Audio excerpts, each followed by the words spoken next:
Hello and welcome. This video is about the applications of variations that you do in the rational expression section. So we're going to look at direct, inverse, and combined variations in this lecture. Given a variation problem, this is the outcome. The student will identify the relationship as being direct, inverse, or joint variation, set up a variation model involving the variables and the constant of variation, and computing the constant of variation, and then solving the problem. So those are actually the steps that we're going to be doing in solving problems. All right, so we're going to start with direct variation. We say that y varies directly with x, or y is directly proportional to x if there is a constant k such that y equals k times x. So notice that y is proportional to x. As x goes up, y goes up because k is the constant of variation.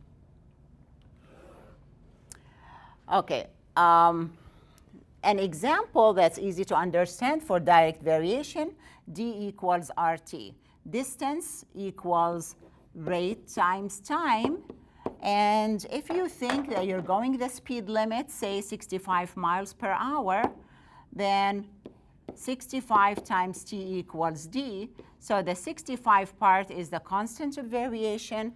And you see as t goes up, d goes up. As you drive longer, the distance gets bigger. Let's take more examples. So direct variation example. The electric current I in amperes in a circuit, so there's the current I, varies directly as the voltage V. Okay, so right when I read this, I want to write a model. The electric current I, so I go I equals, so it's directly proportional to the voltage. So I'm going to go K times V. And K is the constant of variation. Right away when I read the statement, I do this before I even read the rest of the problem. Now, in almost every variation problem, they give you, once you write the correct direct variation model in this problem, you're going to take the numbers that they give you, 12 volts. So when 12 volts are applied, 12 volts is the voltage, so that goes there. The current is 4 amperes. So you plug in 4 amperes for the current. And so now you know V, you know I. What you need to figure out and compute is K, which is the constant of variation. So here 4 equals K times 12. If you divide both sides by 12, then K equals 4 over 12, which is 1/3, as you see here. Now you're going, once you find the constant of variation, you're going to rewrite the model with the constant of variation. K is 1/3 times V. So that's the model that you're going to use to figure out the problem. So now they give you one of these variables, I or V, and you would need to find the other one. So what is the current? So they're asking for I, and if 18 volts were applied. So 18 volts will go here, and then I is what you need to figure out the current. So it's 1/3 times the volume is 18, so that would be 6 amperes. Okay, let's move on to inverse variation. We say that y varies inversely as x, or y is inversely proportional to x if y equals k divided by x. And as you see, if you have y equals k over x, as x goes up, then k is fixed. Okay, as the denominator of a fraction goes up, the whole fraction gets smaller, which means that y gets smaller. So as one variable goes up, the second one goes down, and that's why it's inverse variation. And k is the constant of variation. Let's look at an example here. A common example for inverse variation is the volume of a gas when a pressure is applied to it. So here the volume V of a gas varies inversely. So when I see that, I have to make sure that I'm watching those words so I can write the correct variation with the pressure P. So the volume V, so I go V equals, it's inversely proportional, so it's going to be K over the pressure. And notice it's inverse variation. As the pressure goes up, the volume goes down, and K is fixed. So once we write the model, that's your first step, should be always to be able to figure this out. The volume of the gas is 200. So they give you 200 cubic centimeters. So they give you the volume that you're going to plug there. And they give you the pressure in kilogram per square centimeter. So you're going to plug it in here. So now you know the two variables that you need to plug in to find what K is. The volume is 200. V is 200 equals K over 32. And to solve this, you're going to cross multiply to get K.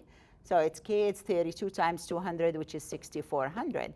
So after you find what K is, you need to plug it back in the model. So V becomes 6,400 over P. And now you solve the problem because they're going to give you usually one of those variables to find the other one. So what will be its volume? So we're looking for the volume. What is the volume if the pressure is 40? So the pressure is 40. So you're going to do that. V is what? V is 6,400. The pressure is 40. And that's easy to do. 4 goes into 64 16 times. Well, 4 cubed is 64. So 16 times 10 is 160. So the volume is 160 cubic centimeters. The third type of variation is the combined variation. And the combined variation is when you have a variable that varies with two other variables. So if the variable varies with either directly or inversely with more than one variable, then it's said to be a combined variation. So let's look at this example. Y varies directly. So y varies directly as r. So if it varies directly at r, I multiply it by k. And inversely as x, so I have to divide by x. Notice as r goes up, y goes up. As x goes up, y goes down. That's why r is directly proportional to y, or y is directly proportional to r, and inversely proportional to x. So that would be a combined variation. However, if both variables say y is directly proportional to both x and r, then it's going to be k times u multiply k times x times r. And if it's directly proportional to both of them, it's called joint variation. Let's look at the next example. Combined variation. Okay, the resistance R of a wire varies directly as its length and L, and inversely as the square of its diameter, D. So the resistance R, so I'm going to write R equals, varies directly as the length, so it's going to be K times L. And inversely as the square of the diameter D, its square is D squared. And it's inversely I divide.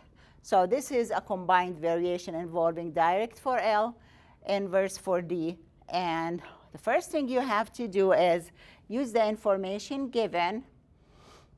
So the length in feet goes here for L. The diameter is 0.2 inches, goes for D.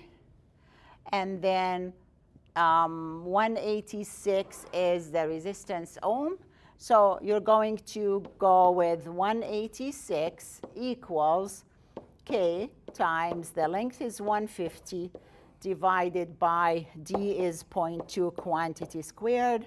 And you're going to figure K out and then plug it in to answer the question.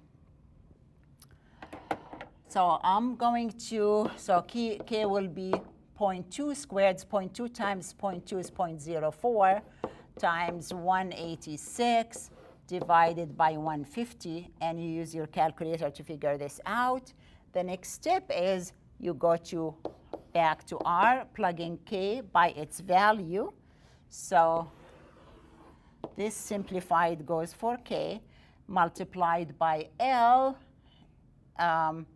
So that's K times L is 420. And you divide by, the diameter has changed to 0.12.